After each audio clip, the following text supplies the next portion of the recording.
When you see the danger hundreds of thousands have faced, you might wonder, how can parents risk it all with their children? Well, they told me that Syria is simply far worse, far more dangerous. Nothing has captured this crisis like the picture that we began with last night, the 3-year-old Syrian boy.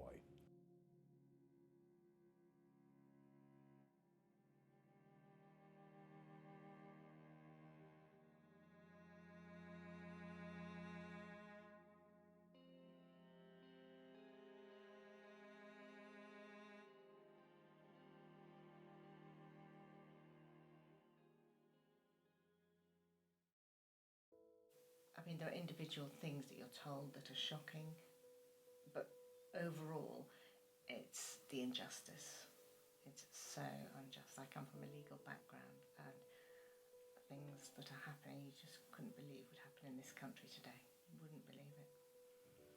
One thing that is difficult, that we were told when we first became visitors, is if we want to try and fix stuff, this isn't the role for us. We can't always fix what we're up against, but we can make a stand against it, and we can resist it, and we can say, not in my name.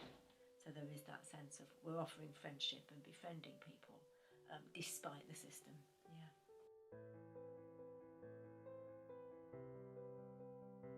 I'm always impacted by going to the centre.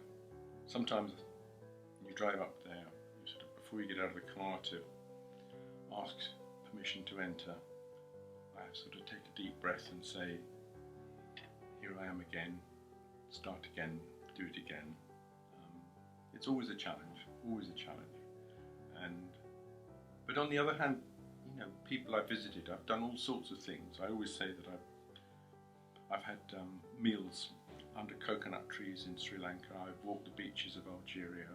I've done all sorts of things that I wouldn't have done otherwise, and yet I've done it all from right next to the runway at Gatwick. So, seeing them, their mental health deteriorating so much, that's very distressing. In particular, I'm thinking of one man who was very, very ill, just couldn't cope with life. Eventually, he didn't even come to visit.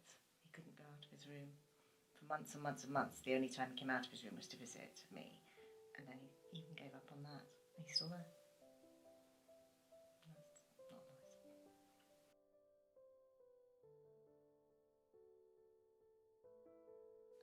One man was deported back somewhere in Africa, and he rang me about 3 months later out of the blue, and he just said hello. Just wanted to say hello, so that was nice. Yeah. it was just last night I had a phone call from someone I first visited probably nearly 10 years ago now, who wanted help with something, and so yes, I do keep in touch with them. I don't keep in touch with everyone. I think, like most things in life, you make friends with certain people and you stay in touch with them. Other people you meet fleetingly and you quite enjoy their company, or don't. Some people have been deported and I haven't had any contact further. But some are currently out on bail, and I do have contact. I have contact with people also through the Refugee Tales project too. So yes, we've got quite a little community of people that we're just saying, yes, we still have a care for you, and yes, keep in touch. It often isn't. That's the problem, is to try and think about it. I think perhaps supporting someone through, you know, really difficult times, like someone who's ready to be removed or something like that, I find those really hard. But you think after the event, well, I have actually done something. I might have achieved something by witnessing. Sometimes you're only witnessing what's happening, but I think it might help. But their recent experiences are so desperate, and they quite often have nobody else to talk to, nobody else to support them, and you feel that you're helping in a little way just by being there and being able to, for them to talk to you, to ring you, to text you. That's why I go.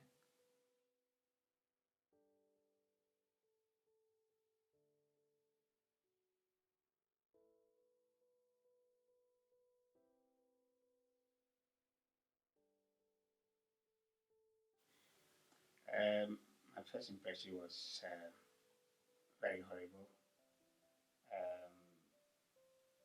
I was trafficked into the UK, so when I came, I didn't have any opportunity of being on my own. was locked up for so many years before I finally escaped. It's very frustrating, very, very frustrating, and I think it's a waste of money. Waste of money. The 28 days that it's been campaigning on through this Gatwick Welfare Group, I think it's a reasonable time for somebody to be detained. Anything after 28 days, I think, is inhuman. It can be quite scary actually from the first point of view, just going in there because the doors are locked. I mean, you're going through about 4 or 5 locked doors before you can actually get to the visit room. You're rubbed down, I mean, you're searched.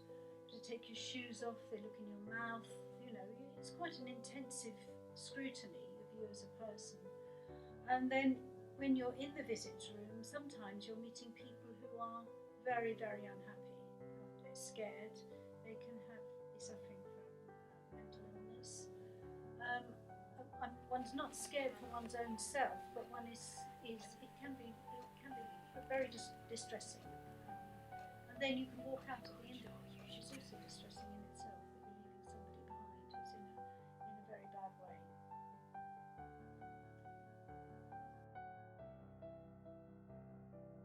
Very helpful, very, very helpful, because I've been detained in the past and I never had any visitor in the various other detention centers till I came to Brook House, and that was the first time I had a visitor, and it has been very brilliant and very helpful, and that has made me to have a very good relationship with my